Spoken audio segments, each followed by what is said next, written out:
sa loob ng pag-iigihan. Kaya number one talaga dapat supportive sa mga anak kapag nasa college, lalo na pag nasa college. Kasi iba yung pressure eh. Kasi alam mo yun na, syempre, parang, Kasi pag college, yan. Yung pagiging supportive ng mga magulang, yun talaga yung number one na pinakakailangan naming students. Kasi parang iba yung pressure pag nasa college ka na eh. Kasi papunta ka na dun sa reality ng buhay, ang dami mo nang nare-realize na alam mo yun, gusto mong matulungan ng family mo. sarili mo. At the same time, nag-build ka din ng sarili mo. Yeah. At the same time, kailangan mo yung i-balance. Kailangan mo din isurround mo din yung sarili mo sa tamang mga friends. Tama. Para i-guide ka. True, totoo. Diba? Isa din yun sa pinaka-importante, yung circle of friends mo. Kasi hindi.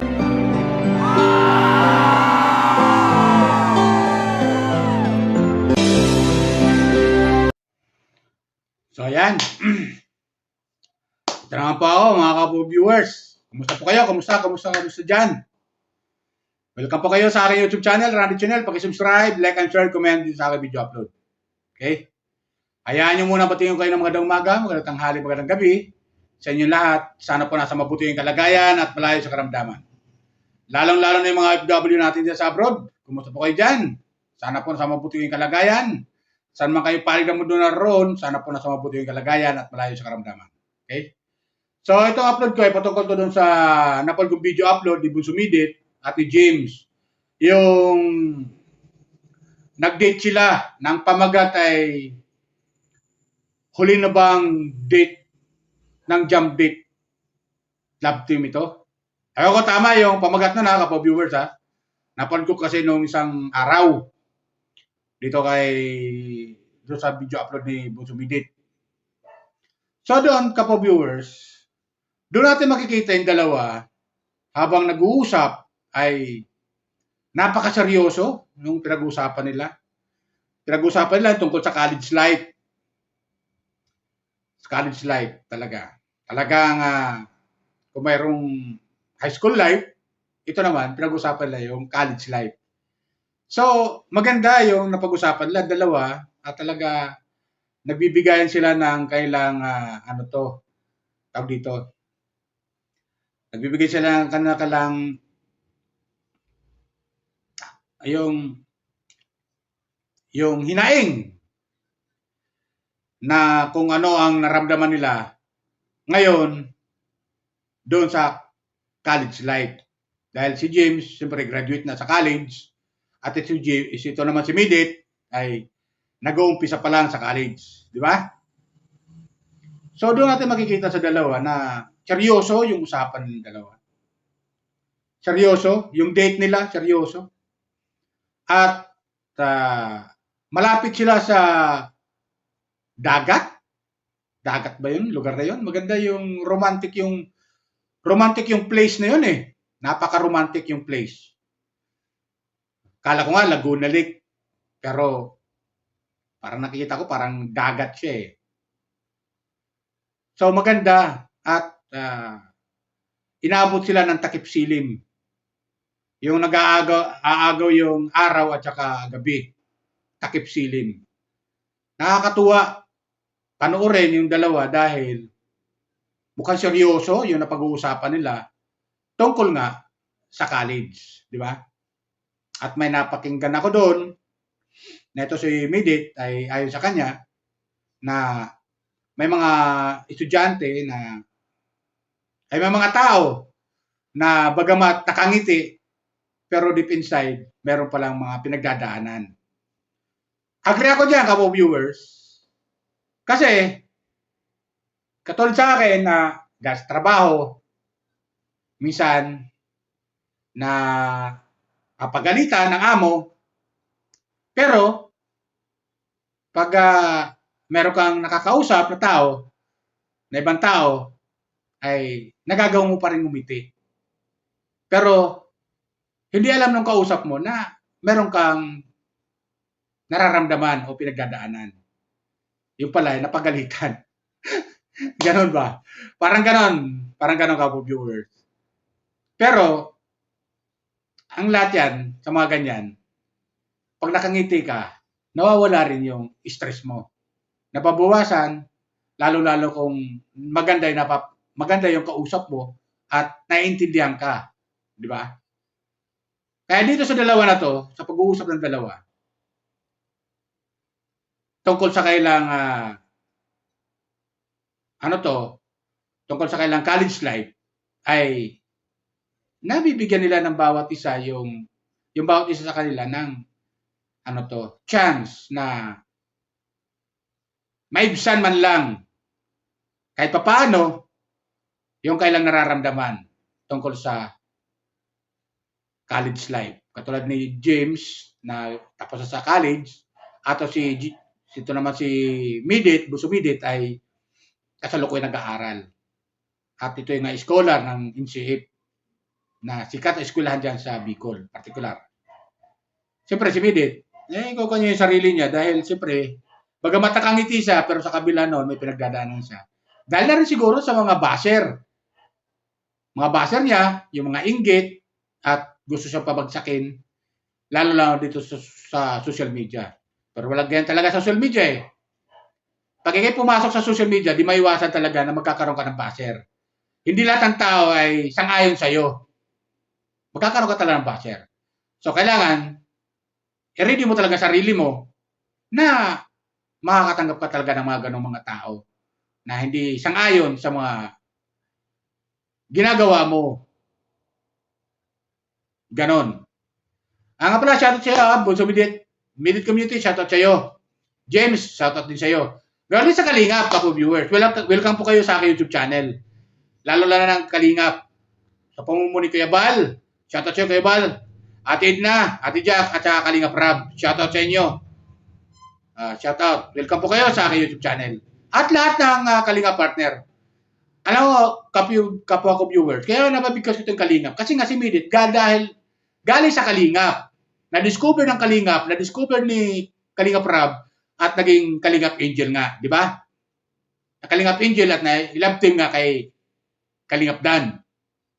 Kaya di mawawala yan na ito si Midit ay maraming mga taga-suporta na taga-Kalingap na hanggang ngayon na hindi bumibitaw sa kanya. Kasama na ako doon, Kapo viewers. Ito, panoorin natin yung kailang pinag-usapan ni James at saka ni Midit. Ito, maganda yung usapan lang dalawa. So, yun. Yun lang naman. Kasi madami din akong nasayang na time ng college. Kasi 7 years ako sa college. Then, oo nga. 7 years? 7 years ako sa college. Then, after nun, trabaho ko ng 4 months. Then, review for exam. Hindi din ako nakapasa. Pero, tatlo kasi dalawa yung in-exam ko. Civil service sa boards. Yung isa lang ang napasan ko. Civil. Then, trabaho sa Manitya. Then, yun. Hanggang apply din sa ibang government na work. Ayun, din na kumbaga masaya din, nakakatulong sa family habang nag-work. Habang nag-aaral, nakakatulong ka na. Nice. Nung college. Yes, ganun lang din naman. Extra student assistant. Mas nakikilala ka sa school ng mga offices. Sa mga offices. Kailangan student assistant ka, hindi? Konti. No? Nung bago, pero hindi ako nagtagal. Kasi kinuha ko ng 1 minute yan nila Sir. Oo nga. Nila Sir Jehan. Kasi hindi siya align yung sa SA ko dun sa career na meron ako ngayon.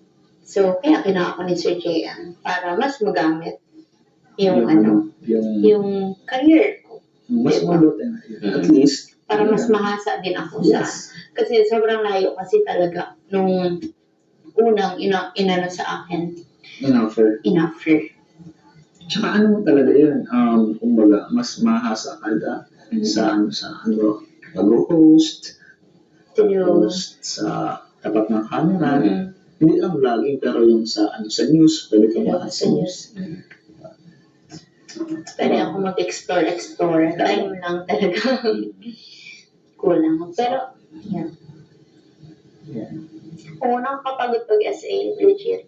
Like, grabe yung sacrifice ng mga students. Ang dami kong nakasalamuha. Ang dami kong, sa isang buwan, parang ang dami kong agad, na-realize, na-experience, tapos, mga na-witness ko kung gaano mag-sacrifice ang mga student assistants. Mga student assistant, grabe. After class nila, magla-lunch lang ng 1 hour, sabay Pasok sa pasok office. sa work. Buti nga kung nasa office eh. Kami noon, hindi, wala kami sa office. Nasa cafe kami. Ayaw. So, sobrang busy, pagod, sobrang Sabagay. grabe yung sacrifice. Pero, part gusto mong makapag-aral, gusto mong gumraduate. So, kailangan talaga mag-sacrifice. Mm-hmm. Kaya sobrang in-admire ko doon yung mga students na nakasama ko. Grabe, ang galing. Ang galing nila mag-balance ng time. Sobrang tiyaga nila sa work. Kahit sobrang, kasi especially pag third year to fourth year, di ba? Sobrang dami ng kailangan gawin sa school, di ba? Tapos yung parang kailangan mo may mga tawag doon? Anong tamang term? Yung parang Review. hindi. Yung parang kailangan mo munang iset aside ng mga subjects. Kasi part siya ng pagiging SA. Kasi ang pagiging SA sa school is scholar. Scholar. So, kailangan talagang pagtrabuhan yun. Kaya, okay lang sa kanila mag-back subject. At least, libre yung pag-aaral. Or kung hindi man libre, at least nakakabawas. Sa loob ng pag-iigihan. Kaya number 1 talaga dapat supportive sa mga anak kapag nasa college, lalo na pag nasa college. Kasi iba yung pressure eh. Kasi alam mo yun na, syempre, parang Kasi pag college, yan. Yung pagiging supportive ng mga magulang, yun talaga yung number 1 na pinakakailangan naming students. Kasi parang iba yung pressure pag nasa college ka na eh. Kasi papunta ka na dun sa reality ng buhay, ang dami mo nang nare-realize na alam mo yan, gusto mong matulungan ng family mo. sarili mo. At the same time, nag-build ka din ng sarili mo. Yeah. At the same time, kailangan mo yung i-balance. Kaya kailangan mo din isurround mo din yung sarili mo sa tamang mga friends. Tama. Para i-guide ka. True, totoo. Diba? Isa din yun sa pinaka-importante, yung circle of friends mo. Kasi hindi mo alam, napabarkada ka na pala, paano ka na, bad habits, mga ganun. Minsan alam mo, ito isip ko minsan lang to, kasi pero hindi mo alam yung minsan, nasusundan pa yan. So dapat, Siguro ang boring ng college life ko. Wala akong ganyan. Iba din yung na-experience mo rin ng college. Sabagay. Iba din. Kasi kami ngayon sa college, parang more on kami, academics talaga. Tapos pag magbabanding kami, hindi yung sobra. Siguro sa akin kasi ay sa business management kasi walang masyado yung mga mahilig sa gimmick, ganyan-ganyan. Pero bakit yung mga nagbibideo kayo sa Saan ba yun? Sa lang yun, SM? Sa SM ba yun? Sa KTV. Kaya nga. Pero hindi siya gimmick. So what? Hindi. Pero parang ganun kasi, di ba? Pag inisip mo kasing college life, na ini-enjoy ang college life, ganun na agad yung may isip, oo. Pero sa akin, hindi ganun. Especially mga classmates. Kaya, blessed din ako sa mga friends ko. Nag-date ka sa tama. Imbis na mag-init, nag-review. Kaya, mabuting makakasama mo sa classroom. Hindi lang sa classroom, pati sa labas din. Yes. What? Wala na tayong miss yung pizza natin, be. Hindi ka na. Sala akong sapatos. Yeah.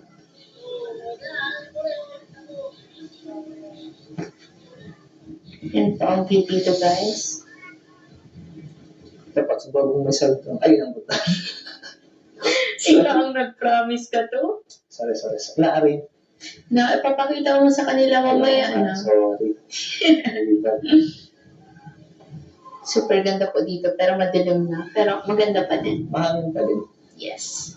Kano ko lang sa pizza. Bilang sa ere. Oo. Tas. So, yun, di ba?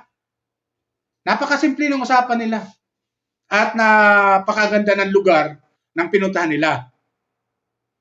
Very romantic. yung lugar. Romantic place talaga.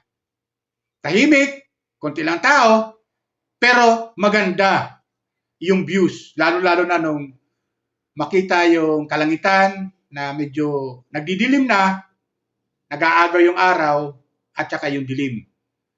Takip silim kung tawagin sa salitang Katagalugan. Di ba? Takip silim. So doon natin nakikita yung dalawa. Seryoso ang usapan. Patungkol nga doon sa college life nila.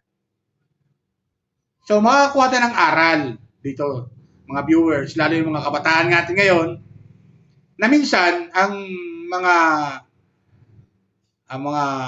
masabi nating problema na pinagdadaanan, ay ingitin lang natin. Huwag nating dibdibin. Huwag nating dibdibin at hanapan natin kaagad ng solusyon. Di ba? Kung meron mang pinagdadaanan, daanan nyo lang.